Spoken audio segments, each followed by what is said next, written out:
Hello, and welcome to Religion and Life. I'm your host, Ozzie. Well, here at Appalachian State University and across the state line at King University, we have many students who are from Appalachia and they're interested in Appalachian culture. And part of that study would include Appalachian religion. So my guest today, Billy Ward, is a graduate of our Appalachian Studies program here at Appalachian State, and is now teaching Appalachian religion at King University. So Billy's going to help us understand a little bit more about regional religion, and in particular, some of the peculiarities of Appalachian religion. So Billy, thank you for joining us. It's great to have you here. Thank you. I'm really excited that you invited me on, and I'm really excited to talk about this topic for sure. Well, let's start for just a few moments. Tell us a little about yourself. You were a student here, and what have you done since then, and how have you parlayed what you learned here into what you're teaching at over at King? Yeah. Okay, great. So as you said, graduated from App, and while there, I took the course and I began my really teaching career as a GTA. And then I spent a year as an adjunct in the Sustainable Development Department teaching. And during that time, King University began a small Appalachian Studies program, which would evolve into a minor for their undergraduates. And then I was tapped to both write courses as subject matter expert and then to teach courses as well. So I've been doing that since 2014, I believe. So it's been a fascinating and a great experience to do that, and to take what I learned from Appalachian State and then take it to King. Most of my students, 95% of those, are non-traditional students. We do mostly night classes. So these are students who are older. Oftentimes they're older than I am, and they come with so much experience, and they have such good questions. And it's especially this religion class, this Appalachian religion class. I think it is probably the most valuable and the most fun class that I teach, because our interaction, because it's something that everyone has an opinion about, and and even some loaded ideas and notions, and maybe some baggage too.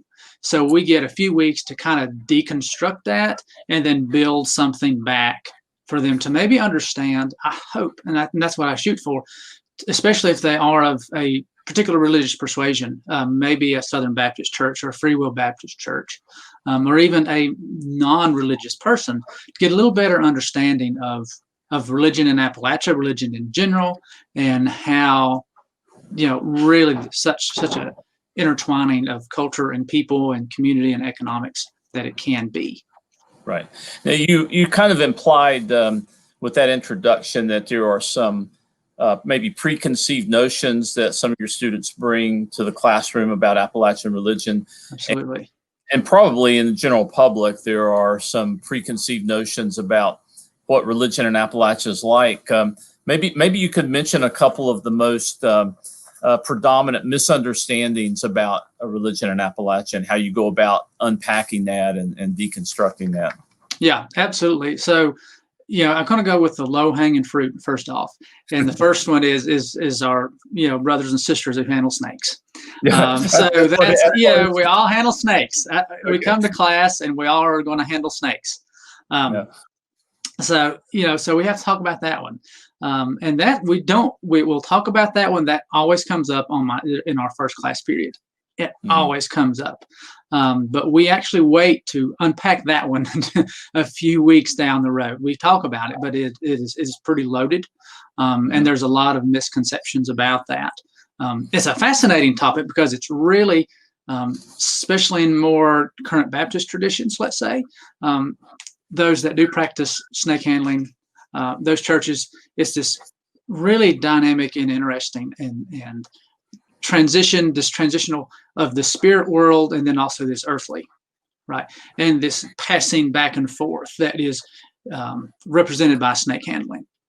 So it's something that we wait a little bit to talk about. The passing back and forth of the snakes themselves, is that? I think so, and entering that spiritual realm, right? Because on the earthly realm, a snake will bite you, that you should not handle a snake. But if but it's passing through, and also it is the demonstration of power. of the heavenly power, of God's power and protection.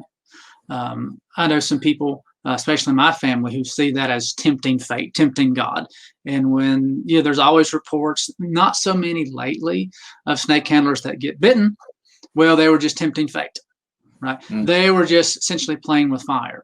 And we have to kind of deconstruct that a little bit. It's like, actually, no, they weren't. That is how their religion, right? That's how they understand it. And that's how handling snakes. And it's much more complicated and so much more in depth than tempting fate or tempting God. It's a visible expression, but also this spiritual transition. Right? It's really a spiritual transition.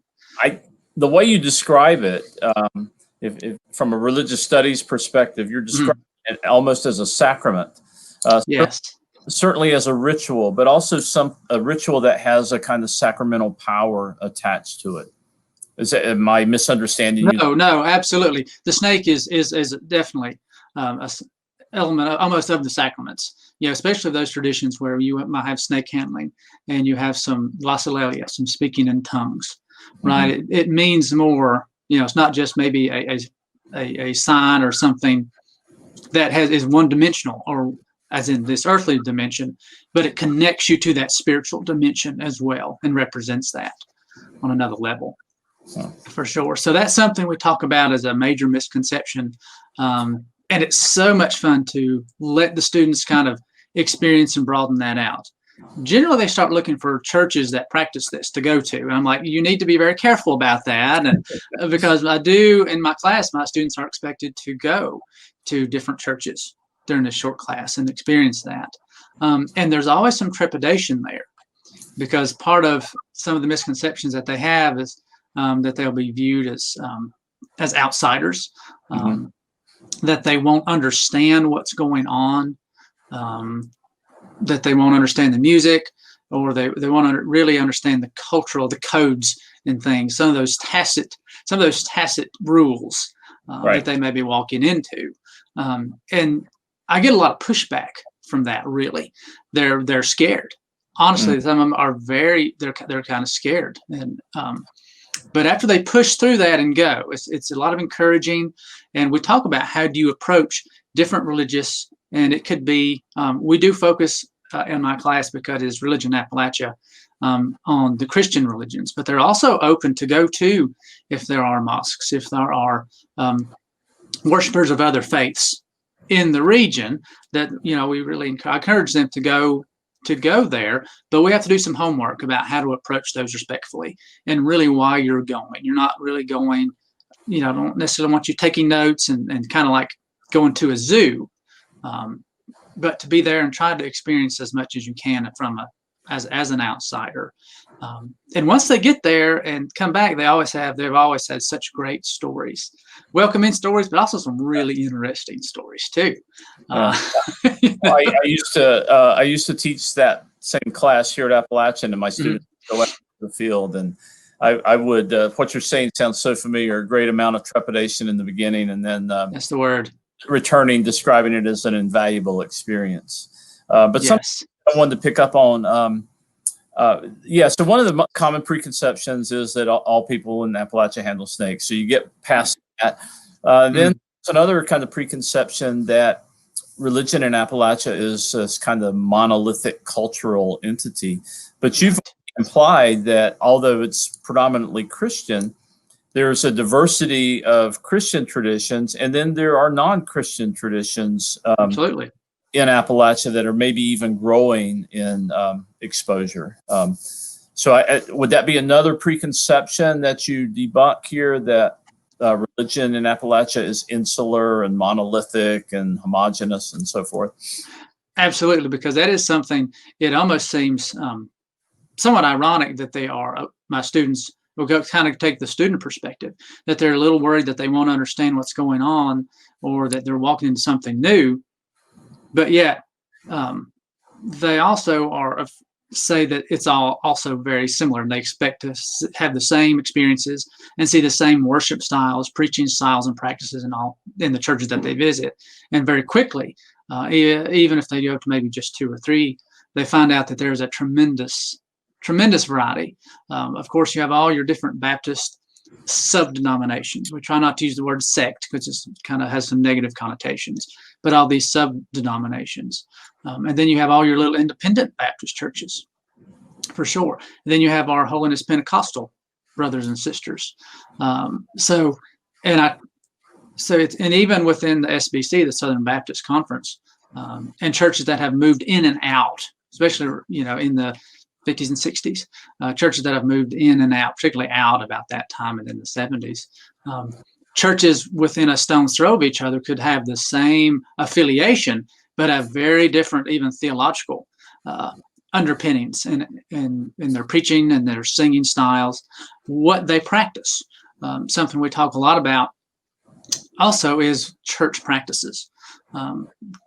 Do they observe, are they sacraments? What do they call those? Is it the Lord's Supper, and how often, and why do they do that? What kind of explanation do they give for those? Do they still have homecomings or foot washings and covered dinners? Is fellowship an integral part of a church, a particular church's, really, I would say, worship practices and religiosity as well. And then we have the whole what I call the political side. Is that church affiliated very strongly with a regional association or the national associations, or are they very independent? That's one thing about, like I said, with the Southern Baptists. They can be tied in or be affiliated with maybe the SBC national, but have very different teachings and theological things as well. So this really loose affiliations is just, it's so much fun and so convoluted to work through. Do you think that it sounds like what I'm hearing is that there might be a kind of independent streak in Appalachian culture that spills over to religion? Is there a tendency, even for the churches that are affiliated nationally, is there a tendency among these Appalachian churches to exercise greater autonomy or independence, do you think, than, say, elsewhere in the South or on a national level? Absolutely. That independence runs. And that is one thing that is a constant between the different denominations. Christian churches, we'll say the Churches of Christ, the Baptist churches, and all those sub-denominations in the Holiness Pentecostal, that very strong independent streak. And I think there's several reasons for that. And one is because religion is so personal. It's so personal because in my background, it was not uncommon to hear terms like, the Lord laid this particular thing on my heart to do this, or to say this, or to help this person. So when you enter that realm where you have direct communication with God, and He is speaking personally to you, that does kind of stand out. You can be a little independent, and there's freedom. There is freedom for independence as well. Sometimes there's some tension, especially with church leadership and things like that. But absolutely, there's a very strong independent streak that makes it that much richer. Makes it that much richer. And one of the things that I remember is a little surprising is that particularly in some of the independent holiness churches in Appalachia, you would find female pastors and leaders long before the national denominations were ordained. Absolutely. To the ministry. Absolutely. Yeah. Absolutely. And we still have some of those where I live here in Mountain City, Johnson County. They're not spoken of. You kind of have to know someone that knows, because they still don't talk about it. They still don't talk about it. It's still kind of a ooh kind of thing. But it seems like that's kind of. But absolutely, women had such a huge role and continue to have such a huge role in these small independent church traditions as leaders, hosting home churches, but also taking an active part in the preaching, right, and in ministry as well. So in some ways, like you said, the national denominations are a few steps behind, or a few steps behind what we see.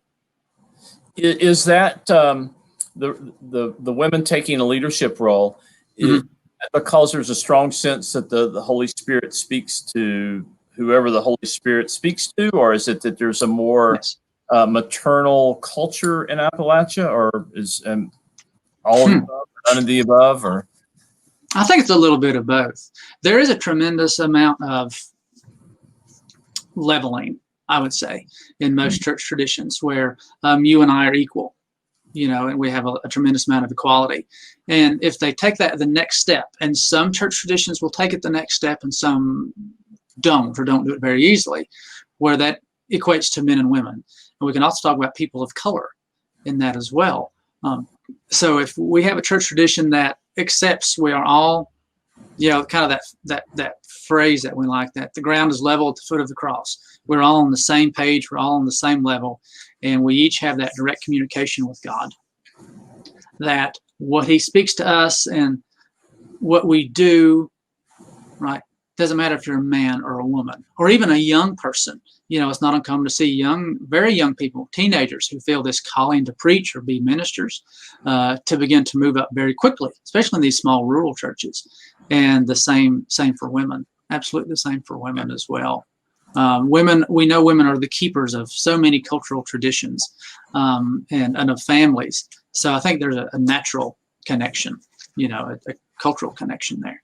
Now, you mentioned the word earlier a couple of times, and sub-denominations. Mm-hmm. I think that might be a word that Howard Dorgan either coined or used frequently. I think so. Yeah, and talking about some of these smaller Baptist groups. Could you give us a couple of examples of an Appalachian sub-denomination, a group that's found pretty much solely in Appalachia now? Yeah, so just not far from me, there are some regular Baptists, and then of course there's some old regular Baptists. I've had students in my class who are from the Primitive Baptist Church, which has been such a great, they were such great additions to the course, because they're actually younger than I am. So those are kind of the three. We have some independent little missionary Baptists, and those are kind of the 3 or 4 that we still see. We could talk about maybe the free wills. There's kind of a national free wills, and then we have some little independent free will Baptists as well, right, who really lean towards what we would call, kind of depends on what your background is. But if you know about Baptists in the South, you think Southern Baptists. Now, these smaller groups that you're mentioning, the old regulars and the primitives, they evolved quite differently in the American religious landscape. So you're really talking about something quite different from a Southern Baptist. Is that correct? That's very correct. That's very correct. These denominations were, and feel free to correct me, historically, especially when we see in the mid to late 1800s kind of these theological splits, these denominations and sub-denominations would remain very conservative, to a certain degree, in their religious and theological underpinnings and outworkings, for sure. So these tend to be, a little bit more Calvinistic, and we can maybe talk about that a little bit, in particular election, in perseverance of the saints. Some of these things that in the Southern Baptist tradition they are opposed to, and they speak pretty vehemently against, but they're not new. And I think that's the thing. So they may have found a holdout here in Appalachia, may have developed in Appalachia, but they have such strong religious leanings and background that go back to Europe several generations, several hundred years. Right. For sure. So it's not new. It's not so much of a reactive thing as finding value and really tremendous religious debate, because religiousness is not black and white. Right. Even within the Southern Baptist, there's tremendous amount of, I don't know if we want to use the term gray, but points of interpretation and different interpretations as well. Well, so some of these sub-denominations actually predate the beginnings of the Southern Baptists. Oh, they do. Absolutely. Yeah, absolutely. So you said that one of the characteristics of some of these sub-denominations, Baptist denominations, is a greater adherence to Calvinist orthodoxy, which has a strong sense of God's sovereignty and probably de-emphasizes human free will somewhat. And yes, some older studies of Appalachia said that this is part of what led to a kind of fatalistic philosophy, the culture of Appalachia. Is this another one of those notions that needs to be debunked, or do you see that fatalism persisting through religious expression in Appalachia? So that is a great one, and that is one that usually my students don't know that term, but that's something that we always bring up. And if they don't bring it up, I am sure to bring it up, because I think fatalism in general, the term is kind of negative, but also I think it lacks a greater understanding of really what religion is and what these people's true beliefs are. So again, you have, if you know, for Calvinism, that God is in control, and we kind of take some of the human free will aspect or avenue or percentage of our lives away. There's actually tremendous, I would say, comfort to a certain degree. It maybe doesn't play out that way, but because so God is in control, I can't mess it up, right? Or God is in control, and you have that understanding idea that if God knows best, God has the best for both me as an individual, us as a community, we as a country and a world and nation, then what has happened is destined to happen for the best in the long term. Maybe the short term is really hard, and maybe it's not fun, and maybe we suffer a lot. But if you truly believe that God is good, we can talk about that too, then all this is actually for the greater good as well. So to cast fatalism, as has always been done, is really as a do nothing. I think that's been a term that's been used, that, well, people in Appalachia, they don't do anything because it's, you know, they're fatalistic. Well, that's not really the case. They're relying on a higher power, right? So maybe they're not outwardly expressing some of these things, and maybe they're not going out and turning the world over, as we might see, but because they're turning that over to God.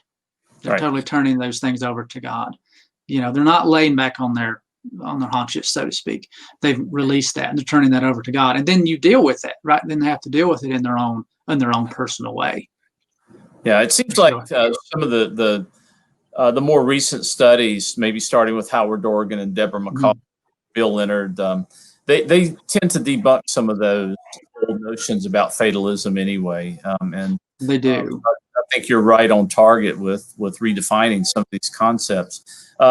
I'm curious now that, you know, we're living in some pretty difficult times with the COVID pandemic and some of the unrest surrounding social injustice in our country. Yes. Do you see some of these Appalachian churches responding to these things in any particular ways, or is there a way that some of this unrest and angst has affected the local churches? So yes, and I'm going to speak from some churches that I've been attending, both as a pseudo member and then also to broaden my understanding and background of what's going on. So in that notion, there are churches that have not changed anything about their meeting between 1 and 3 times a week in person. Generally, these are going to be very small, very rural. We have a couple Churches of Christ, right, that are doing that. There's a rather probably mid-level 120 member church that has continued to meet and has been very adamant that they would not stop meeting. They have cut down on their Wednesday night service, so they just meet on Sundays. But they've been very adamant that they will not stop.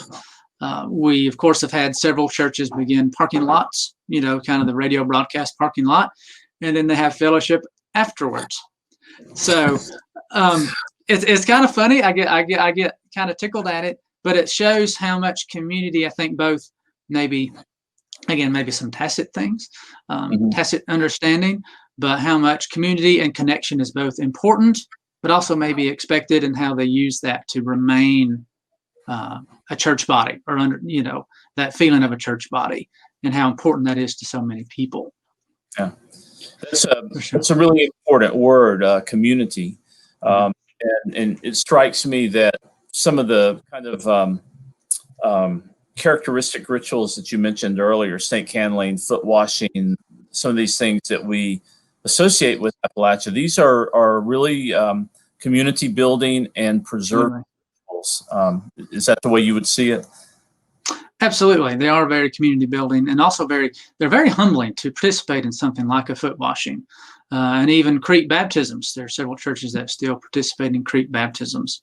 And even as someone who goes and watches as a respectful spectator, It's really moving. I think it's really moving. Baptism in general is a very special and important time in someone's life, but to take the time to go to the creek and do that and have people gather. I think as we see Appalachian communities changing and evolving, this community building is going to show itself and still be very important, but it's going to continue to change and evolve, especially when we think about alignment with national denominations and what churches do and how they react to that. Mm-hmm. For sure. I know in particular churches, even in the last 20 years, things like foot washings have become very rare in churches that used to practice that. Homecomings also are something that kind of ebb and wane, if that's the right term. They kind of come and go. I know several churches, again, that continue to hold their homecomings, but several that is becoming less and less a part of the church calendar. As is revivals, regular twice a year or even once a year revivals are becoming much fewer, much less frequent than they used to. And it's really interesting because I think in homecomings, and someone mentioned this to me, and I love this term, and I think maybe one reason maybe some major mainline denominations don't, I may be reading too much into it, but it's a way for both the present church family to really, in a way, kind of to worship and commune with those past members that have passed on. Because really that's what homecoming is. It allows us a time to remember and reflect on those people that have gone on before us. And I think it's a tremendous aspect of community to do that, and to do that in a religious setting, religious context, historically has been very important. And as we see that become less frequent, I'm curious to see if something takes its place, or if community will fragment. Because tied in with that, and we see that particularly here in Mountain City, are the fewer numbers of decoration days and days where we go and we clean cemeteries and we tend to cemeteries of those that are passed on. Those aren't just work days. Those are typically kind of mini religious services that we would have at those. And as we don't carry those out, those don't go on. It's going to be really curious to see what happens, both to cemeteries and to our concept of community and what community does, both religious community and also maybe our geographic communities as well. It's really interesting listening to you talk, to think about the role that religion plays in maintaining stability and also incorporating change. And that seems to always be a balance there. And yes. And Billy, I feel like we've just scratched the surface, but unfortunately we're out of time. I might is that it? just by quickly. But I really appreciate your approach to the study of Appalachian religion, demonstrating the cultural complexity and the diversity, and also the traditions that remain in Appalachia. So I thank you. I appreciate it. We're proud of you here. Thank you. Thank you. It's such a great opportunity to come and talk with you, and I hope we can do this again. I hope we can maybe do some collaboration in the future. We'll do it. I think we need some new books. I think we need some new books. All right, we'll talk about that. Okay. Well, that's it for Religion and Life for this week. I'm appreciative for Billy Ward joining us today to talk about religion in Appalachia, and I hope that you will join us here next week on App TV as we continue to explore the relationship of religion in life. Until then, this is Ozzie Ostwald.